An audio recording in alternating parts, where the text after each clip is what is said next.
ॐ स्थापकाय च धर्मस्य सर्वधर्मस्वरूपिणे अवतारवरिष्ठाय শ্রীরামকৃষ্ণায় তে নমো নমঃ। শ্রী শ্রীরামকৃষ্ণ কথামৃত তৃতীয় পরিচ্ছেদ। শ্রীযুক্ত কেশবের হিন্দু ধর্মের উপর উত্তরোত্তর শ্রদ্ধা। এইরূপ নানা স্থানে শ্রীযুক্ত কেশবচন্দ্র সেনকে শ্রীরামকৃষ্ণ কথাচ্ছলে নানা উপদেশ দিয়াছিলেন। বেলঘরের বাগানে প্রথম দর্শনের পর কেশব 28 মার্চ 1875 রবিবার মীরার সংবাদপত্রে লিখিয়াছিলেন, আমরা অল্পদিন হইল দক্ষিণেশ্বরে পরমহংস রামকৃষ্ণকে বেলঘরের বাগানে দর্শন করিয়াছি। তাহার গভীরতা, অন্তর্দৃষ্টি, বালক স্বভাব দেখিয়া আমরা মুগ্ধ হইয়াছি। তিনি শান্ত স্বভাব, কোমল প্রকৃতি, আর দেখিলে বোধ হয় সর্বদা জগেতে আছেন। এখন আমাদের বোধ হইতেছে যে হিন্দু ধর্মের গভীরতম প্রদেশ অনুসন্ধান করিতে কত সৌন্দর্য, সত্য ও সাধুতা দেখিতে পাওয়া যায়। তা না হইলে পরমহংসের ন্যায় ঈশ্বরীয় ভাবে ভাবিত যোগী পুরুষ কিরূপে দেখা যাইতেছে। 1876 জানুয়ারি আবার মাঘ উৎসব আসিল। তিনি টাউন হলে বক্তৃতা দিলেন। বিষয় ব্রহ্মধর্ম ও আমরা কি শিখিয়াছি, আওয়ার ফেথ অ্যান্ড এক্সপিরিয়েন্সেস। তাহাতেও হিন্দু ধর্মের সৌন্দর্যের কথা অনেক বলিয়াছিলেন। শ্রীরামকৃষ্ণ তাহাকে যেমন ভালোবাসিয়াছিলেন, কেশবও তাহাকে তদ্রূপ ভক্তি করিতেন। প্রায় প্রতি বৎসর ব্রহ্মোৎসবের সময় ও অন্যান্য সময়েও কেশব দক্ষিণেশ্বরে যাইতেন ও তাহাকে কমলকুটিরে লইয়া আসিতেন। কখনো কখনো একাকী কমলকুটিরে দ্বিতলস্থ উপাসনা কক্ষে পরম অন্তরঙ্গ জ্ঞানে ভক্তি ভরে লইয়া যাইতেন ও একান্তে ঈশ্বরের পূজা ও আনন্দ করিতেন। 1879 সালে ভাদ্রোৎসবের সময় আবার কেশব শ্রীরামকৃষ্ণকে নিমন্ত্রণ করিয়া বেলঘরের তপবনে লইয়া যান। 15 সেপ্টেম্বর সোমবার 31 ভাদ্র 1286 বঙ্গাব্দ কৃষ্ণা চতুর্দশী। আবার 21 সেপ্টেম্বর কমলকুটিরে উৎসবে যোগদান করিতে লইয়া যান। এই সময় শ্রীরামকৃষ্ণ সমাধিস্থ হলে ব্রহ্মভক্ত সঙ্গে তাহার ফটো লওয়া হয়। ঠাকুর দণ্ডায়মান সমাধিস্থ, হৃদয় ধরিয়া আছেন।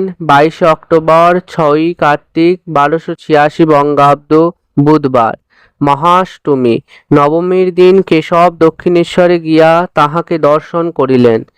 1879 খ্রিস্টাব্দে 29 অক্টোবর বুধবার 13 কার্তিক 1286 বঙ্গাব্দ কোজাগরী পূর্ণিমায় বেলা 1টার সময় কেশব আবার ভক্ত সঙ্গে শ্রীরামকৃষ্ণকে দক্ষিণেশ্বরে দর্শন করিতে যান। স্টিমারের সঙ্গে 1খানি বজরা, 6খানি নৌকা, 2খানি ডিঙি, প্রায় 80 জন ভক্ত, সঙ্গে পতাকা, পুষ্পপল্লব, খোল, করতাল, ভেরি, হৃদয় অভ্যর্থনা করিয়া কেশবকে স্টিমার হইতে আনেন। গান গাইতে গাইতে সুরধ্বনির তীরে হরি বলে কে বুঝি প্রেমদাতা নিতাই এসেছে। ব্রহ্মভক্তগণ পঞ্চবটী হইতে কীর্তন করিতে করিতে তাহার সঙ্গে আসিতে লাগিলেন। সচ্চিদানন্দ বিগ্রহ, রূপানন্দ ঘন, তাহাদের মধ্যে ঠাকুর মাঝে মাঝে সমাধিস্থ। এই দিনে সন্ধ্যার পর বাঁধা ঘাটে পূর্ণচন্দ্রের আলোকে কেশব উপাসনা করিয়াছিলেন। উপাসনার পর ঠাকুর বলিতেছেন, তোমরা বলো ব্রহ্ম আত্মা ভগবান, ব্রহ্ম মায়া জীব জগৎ, ভাগবত ভক্ত ভগবান।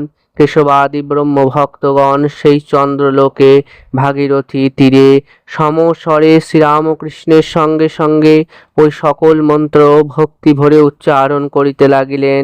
শ্রীরামকৃষ্ণ আবার যখন বলিলেন, বলো গুরু কৃষ্ণ বৈষ্ণব, তখন কেশব আনন্দে হাসিতে হাসিতে বলিতেছেন, মহাশয় এখন অত দূর নয়, গুরু কৃষ্ণ বৈষ্ণব আমরা যদি বলি লোকে বলিবে গোঁড়া। শ্রীরামকৃষ্ণ হাসিতে লাগিলেন ও বলিলেন, বেশ, তোমরা ব্রাহ্মরা যতদূর পারো তাহাই বলো। কিছুদিন পরে 13ই নভেম্বর 28শে কার্তিক 1879 খ্রিস্টাব্দ কালী পূজার পরে রাম মনমোহন গোপাল মিত্র দক্ষিণেশ্বরে শ্রীরামকৃষ্ণকে প্রথম দর্শন করেন। 1880 খ্রিস্টাব্দে একদিন গ্রীষ্মকালে রাম মনমোহন কমল কুটিরে কেশবের সহিত দেখা করিতে আসিয়াছিলেন। তাহাদের ভারী জানিতে ইচ্ছা কেশববাবু ঠাকুরকে কিরূপ মনে করেন। তাহারা বলিয়াছেন, কেশববাবুকে জিজ্ঞাসা করাতে বলিলেন, দক্ষিণেশ্বরের পরমহংস সামান্য নহেন, এক্ষণে পৃথিবীর মধ্যে এত বড় লোক কেহ নাই। ইনি এত সুন্দর, এত অসাধারণ ব্যক্তি, ইহাকে অতি সাবধানে সন্তর্পণে রাখতে হয়। অযত্ন করলে এর দেহ থাকবে না। যেমন সুন্দর মূল্যবান জিনিস গ্লাস কেসে রাখতে হয়। ইহার কিছুদিন পরে 1881 খ্রিস্টাব্দে মাঘ উৎসবের সময় জানুয়ারি মাসে কেশব শ্রীরামকৃষ্ণকে দর্শন করিতে দক্ষিণেশ্বরে যান। তখন রাম মনমোহন জয়গোপাল সেন প্রভৃতি অনেকে উপস্থিত ছিলেন। 1803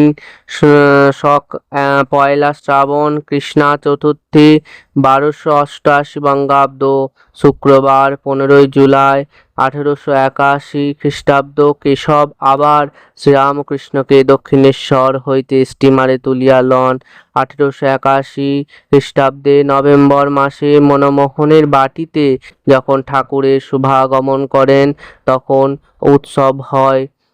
তখন কেশব নিমন্ত্রিত হইয়া উৎসবে যোগদান করেন। শ্রীযুক্ত তৈলক্য প্রভৃতি গান করিয়াছিলেন।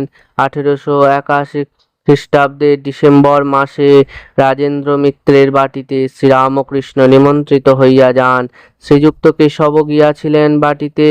ঠনঠনি বেচু চাটুর্যে স্ট্রিটে রাজেন্দ্র রাম ও মনমোহনের মেসোমশাই রাম মনমোহন ব্রহ্মভক্ত রাজমোহন রাজেন্দ্র কেশবকেও সংবাদ দেন ও নিমন্ত্রণ করেন। কেশবকে যখন সংবাদ দেওয়া হয় তখন তিনি ভাই অঘোরনাথের শোকে অসহ্য গ্রহণ করিয়াছিলেন।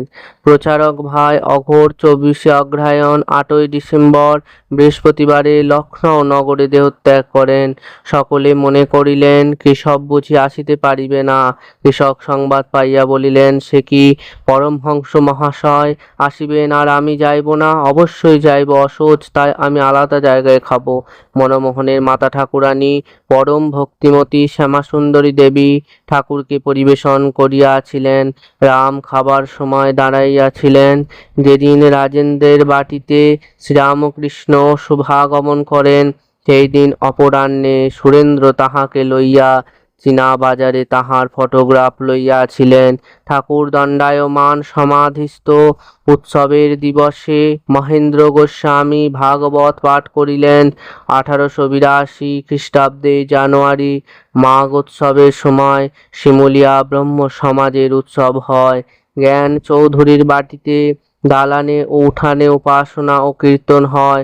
শ্রীরামকৃষ্ণ কেশব নিমন্ত্রিত হইয়া উপস্থিত ছিলেন।